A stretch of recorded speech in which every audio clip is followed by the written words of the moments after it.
এই তুই না একটু বুদমেরা বই রয়েছে। এই যে হয় একবার সর্বনাশ হয়ে গেছে গা। কি হয়েছে?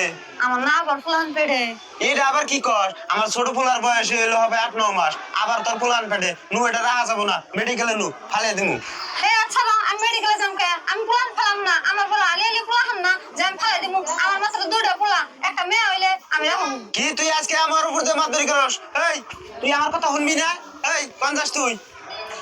ভাবি ভাবি, ওই যে আঙ্গো বাবুর বাবা আমার মারখান দিকে দৌড়াইতেছে। কে কি হয়েছে? আর কইন না ভাবি, আঙ্গো বাবু তো ছোট হয়, ঘুমে মুলে আবার বাচ্চা বের হয়েছে, হেডে আঙ্গো বাবুর বাবা ফালাইবেন দিকে খালি আমার দাওয়াইতেছে। ও বো আহুকো কেমনে করে ফালিয়ে দেয় না ওরা আমি বুঝুমনি, আইবার দাও আজকে। এই তুই না একটু বুদমেরা বই রয়েছে। ভাই এইটা কি শুনি আর আপনি নারী নিয়েছেন মারবার নিকে? এত সাহস কোনে পাইলেন? আর কয় পোলা আনাইছে আল্লাহর দানিয়া বস্তু, কত মানুষে কান্দা পাইতাছে না, আর আল্লাহ আপনারে দিছে হেডা আপনি ফালিয়ে দিবার চাইতাছেন। এগিনা